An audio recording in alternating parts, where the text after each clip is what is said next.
안녕하세요. 사랑하는 성도님, 영혼의 샘물 은혜의 자리에 오심을 축복합니다. 생명의 주님이 우리와 함께 하십니다.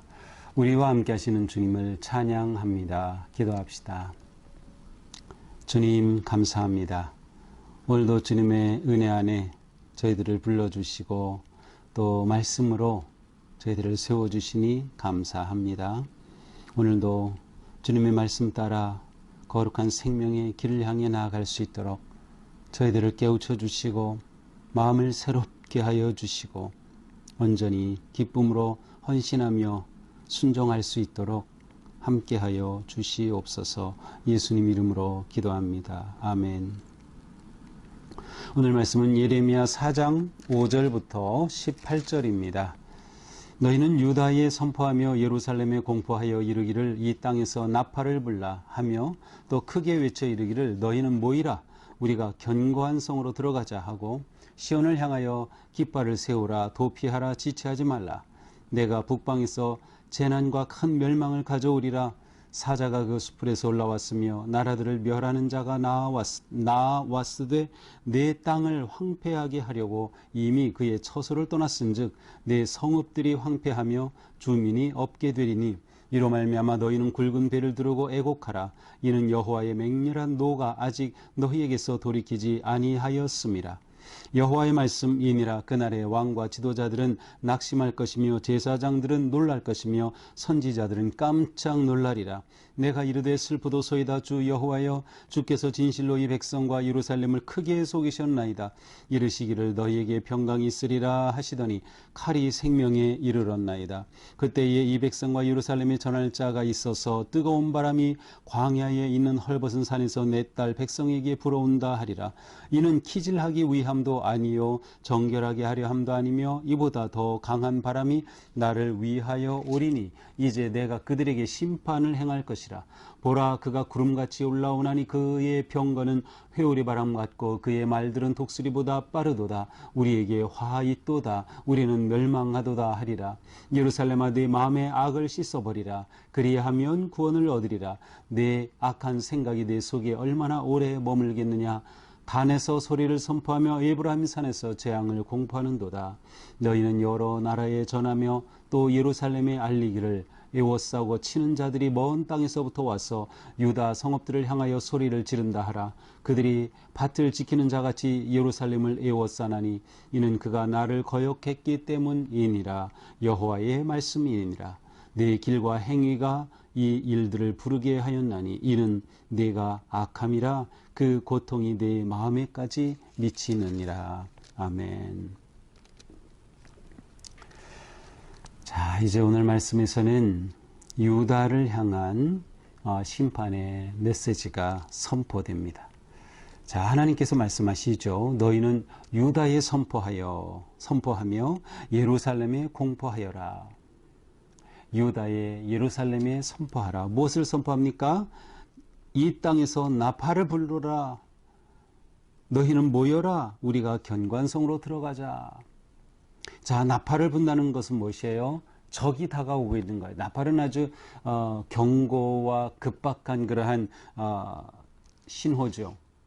그러니까 나팔을 불면 그것은 바로 지금 적이 다가오고 있는 거예요.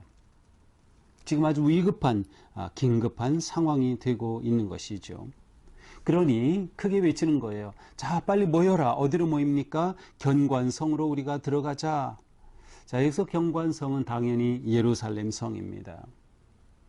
예루살렘 성인데 이때는 지금 요시야 때니까, 그리고 예레미야가 예언 사역을 시작한 때니까 남유다만 남아있을 때예요. 그런데 북쪽의 아수르가 북이스라엘은 이미 다 삼켜버렸어요. 그리고 이제 유다까지 치려고 주전 701년에 내려왔는데 그때는 산헤립이 거대한 대군을 이끌고 내려왔어요. 거기서 뭐 도무지 이길 가능성이 없어요. 그런데 하나님께서 기적적으로 유다를, 예루살렘을 지켜주신 거예요. 그래서 그들이 그냥 물러가게 되었죠.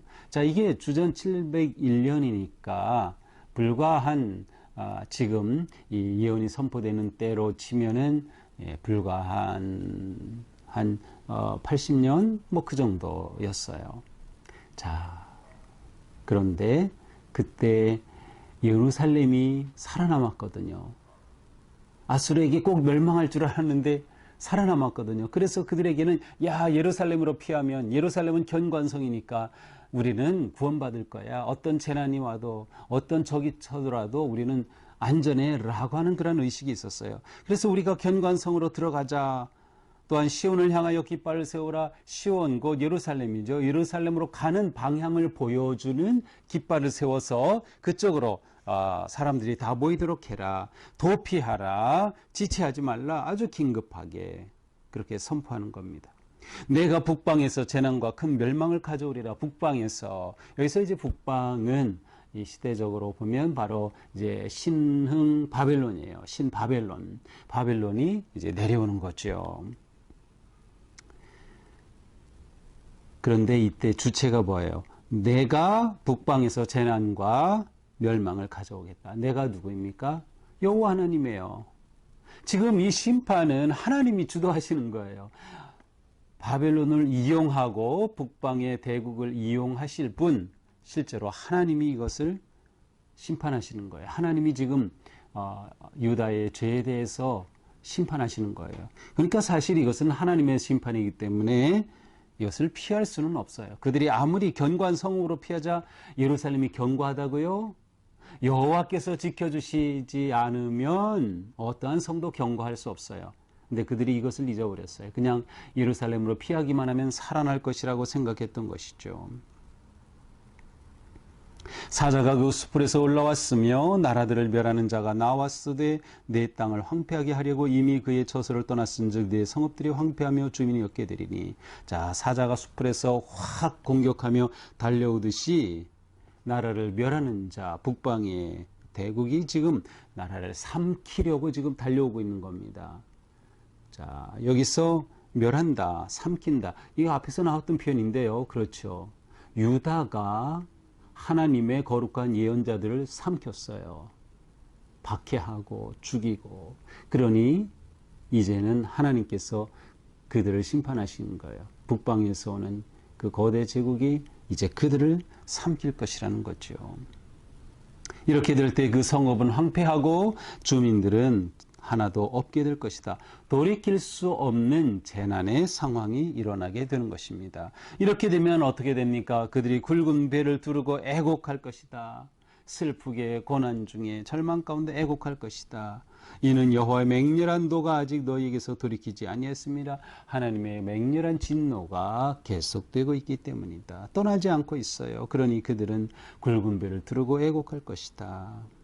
여호와의 말씀이 있느라 그날의 왕과 지도자들은 낙심할 것이며 제사장들은 놀랄 것이며 선지자들은 깜짝 놀라리라. 자, 그날 언제? 멸망의 날에 지도자들은 낙담할 것입니다. 제사장들은 당황할 것입니다. 선지자들은 깜짝 놀라게 될 것입니다. 여기서 말하는 선지자들은 거짓 선지자를 말해요. 이들은 평안하다 거짓 평안을 선포한 자들이에요. 6장에 가면 나와요. 그런데 바로 이러한 거짓된 선지자들, 잘못된 불의한 지도자들, 제사장들 모두 대책이 없는 거예요. 하나님의 이 심판 앞에 그들은 무능함을 보일 뿐입니다. 자, 이때 10절 내가 이르되, 내가 누구의? 예레미야. 슬프도소이다 주 여호와여, 주께서 진실로 이 백성과 예루살렘을 크게 속이셨나이다. 이르시기를 너희에게 평강이 있으리라 하시더니 칼이 생명이 이르러내이다. 이러한 하나님의 심판의 메시지를 들은 예레미야가, 하나님 제가 슬픕니다. 하나님께서는 분명히 예루살렘을 구해주시겠다고 하셨는데 이거 속이신 거 아닙니까? 지금 예레미야는 예언자로서 하나님의 주신 말씀을 그대로 선포하지만 또한 백성을 가로막아서 그들을 지키고 보호하기 위해, 구원하기 위해 하나님 앞에 예언자로 또한 서는 그런 모습을 보여줘요. 그러나 정말 하나님이 속이신 겁니까? 이미 하나님께서는 회개의 기회를 주셨어요. 계속 예언자들을 보내셨어요. 그러나 그들은 그 모든 것을 다 무시했어요. 그래, 하나님이 속이신 게 아니죠. 그러나 예레미야는 내심 하나님께서 이 백성들을 구해 주실 것을 기대하고 원했던 마음이 있는 거죠. 그러나 하나님의 원칙, 돌이키지 않으면 멸망이다. 이 원칙은 바꿀 수 없었습니다. 결국 칼이 목에 바짝 다가왔어요. 칼이 생명에 이르렀다. 심판의 칼이 목에 다가오고 있습니다. 자, 그때에 이 백성과 예루살렘에 전할 자가 있어서 뜨거운 바람이 광야에 있는 헐벗은 산에서 내 딸 백성에게 불어온다 하리라.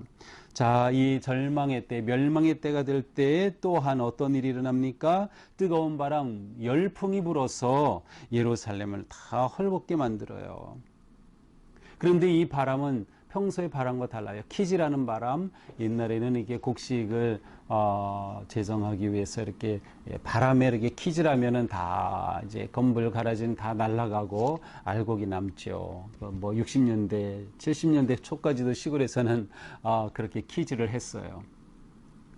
그 바람은 좋은 바람이죠. 키질할 때 바람이 불어서 가라지는 다 날아가니까. 그런 바람이 아니에요. 이것보다 더 강한 거예요. 정결하게 하려 함도 아니라 정결하게. 이것은 알곡을 가려내는 거예요. 그래서 높이 하늘로 던지면 바람이 불면은 알곡만 떨어지고 쭉정이 가벼운 것은 다 날아가죠. 근데 그 바람이 아니에요. 이것은 뜨거운, 더 강력한 뜨거운 바람, 열풍입니다. 이 열풍이 오면 어떻게 돼요? 다 메마르고 멸망받게 되는 거예요. 이보다 더 강한 바람이 나를 위하여 오나니, 하나님의 명령에 따라서 더 강한 바람이 온다. 내가 그들에게 심판을 행할 것이다.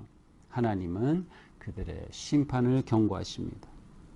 보라, 그가 구름같이 오나니, 그는 누구예요? 적군이에요. 북방에서 오는 그 적군이 구름같이 오나니, 그의 병거는, 그의 말들 병거는 회오리 바람 같고 독수리보다 빠르도다. 그 말들이 독수리보다 빠르게 그렇게 아주 급박하게 재난이 다가오고 있는 겁니다. 그러니 어떻게 합니까? 우리에게 화 있도다. 우리는 멸망하였도다 하리라. 이제 우리는 망했구나. 이것이 그들이 할 수 있는 외마디였습니다. 그러면서 이제 예레미야가 선포합니다. 예루살렘아, 내 마음의 악을 씻어버리라. 그리하면 구원을 얻으리라. 내 악한 생각이 내 속에 얼마나 오래 머물겠느냐. 마음의 악을 씻어버리면 구원을 얻을 것이다. 이 긴급한 상황 속에서 유일한 구원의 길이 있는데 그것은 빨리 하나님께 돌아오는 거예요. 회개하는 거죠. 마음의 악을 씻어버리는 거예요. 여기에 구원의 길이 있어요. 악한 생각이 내 속에 얼마나 오래 머물겠냐. 악한 생각이 머물게 해서는 안 되는 거예요. 다 씻어버려야 되는 거죠. 하나님께서는 그들을 향해 심판하시고 이제 그들은 이 심판 앞에 어쩔 줄을 몰라 합니다. 단에서 소리를 선포하고 에브라임 산에서 재앙을 공포하도다. 단은 맨 북쪽 끝에 거기서부터 밀려오는 거죠. 북방에 적군들이 밀려오는 거예요. 에브라임 산에서 재앙을 선포하는 거예요. 너희는 여러 나라에 전하며 또 예루살렘에 알리기를 에워싸고 치는 자들이 먼 땅에서부터 와서 유다 성읍들을 향하여 소리 지른다 하느니라. 자, 성을 포위하고 공격하는 자들이 먼 곳으로부터 와서 이제 그렇게 예루살렘을 멸망시키는 거죠. 그들이 밭을 지키는 자같이 예루살렘을 에워싸나니 이는 그가 나를 거역했기 때문이니라. 그렇게 예루살렘을 겹겹이 에워싸는 것은 너희가 여호와를 거역했기 때문이라는 것입니다. 결국 이러한 일이 일어난 것은 무엇 때문이에요? 마지막 18절 내 길과 행위가 이 일을 부르게 하나니, 그들이 잘못 선택한 하나님이 원하시고 하나님이 보여주시고 하나님이 부르신 그 길이 아니라 자기의 길로 갔어요. 그들이 택한 그 길과 행위가 결국 이러한 하나님의 심판과 멸망을 초래한 것이에요. 그러니 그 고통은 무엇으로도 표현할 수 없을 극심한 고통이 될 것입니다. 결국 이것은 그들이 죄를 지은 결과일 뿐이에요. 하나님이 긍휼하지 않으셔서가 아니에요. 하나님이 속이신 것이 아니에요. 하나님은 이미 그들에게 계속 기회를 주셨지만 결국 그들이 배반하였고 하나님은 그들을 심판하실 것을 예레미야를 통하여서 예고하십니다. 자, 이것이 오늘의 말씀이죠. 자, 오늘 말씀을 보면서 어떻게 해야 재난을 피할 수 있을까? 어떻게 해야 이 심판을 피할 수 있을까 생각하죠. 답은 분명합니다. 하나님께로 돌아오는 것이에요. 오늘 본문의 말씀대로 마음의 악을 씻어버리는 것이에요. 마음의 악. 또 이와 함께 생각이라는 단어가 같이 나왔어요. 사실은 어떤 생각을 하느냐가 행동으로 나타나죠. 죄의 행동은 악한 생각에서 비롯되는 거예요. 그래서 마음의 악을 씻으라는 거죠. 생각을 바르게 하라는 거예요. 말씀으로 거룩하게 해야 한다. 그렇게 하여 하나님께 돌아오면 하나님께서 세워주신다. 예루살렘에 피한다고 구원받을 수 없다. 진정한 견고한 성은 하나님이신데 예루살렘 성에 피한들 어찌 구원을 받겠어요. 또한 그들은 악한 길과 행위를 떠나야 했습니다. 이 모든 것의 원인이 뭐예요? 그들의 악한 길과 행위라고 하셨어요. 하나님의 길, 진리의 길, 생명의 길을 택하지 않고 자기의 길을 택한 결과죠. 그러니까 우리는 이 길을 떠나야 돼요. 내가 택한 길, 탐욕의 길, 내 인간적인 내 주장과 내 욕심이 들어간 그 모든 길은 다 떠나고 오직 하나님을 향해야 한다. 우상숭배, 배반, 모든 것들을 다 내려놓는 것이죠. 하나님은 언제나 신실하십니다. 하나님은 속이시는 분이 아니에요. 그러니 돌이키고 회개하면 구원해 주시는 것은 확실합니다. 그러나 돌이키지 않으면 멸망이 기다리고 있는 거죠. 그러니 우리는 깨어 경계하며 기도하면서 하나님의 자비하심과 선하심을 의지하고 구해야 할 것입니다. 오늘 하루도 우리의 삶이 하나님의 은혜 안에서 거룩하고 경건한 복된 하루가 되기를 축복합니다. 기도합시다. 하나님 감사합니다. 오늘 말씀을 통해서 또한 우리 가운데 있는 악한 생각과 악한 마음과 내 탐욕과 고집과 욕심으로 살아가는 우리의 부끄러운 죄를 씻어 주시옵소서. 하나님께로 온전히 돌이키게 하여 주시고 악한 생각을 버리게 하여 주시고 악한 것이 마음에 들어오지 않도록 주님께서 지키시고 인도하여 주시옵소서. 오직 주님만을 의지하고 주님만을 바라보며 악한 길과 악한 행위를 떠나게 하여 주시옵소서. 오직 하나님의 은총과 평안 안에 머물게 하여 주옵소서. 예수님 이름으로 기도합니다. 아멘. 네, 오늘도 주님의 은혜 안에서 우리의 삶이 평안하고 또 하나님의 선한 길을 따르는 그런 복된 삶 되기를 축복합니다. 사랑합니다.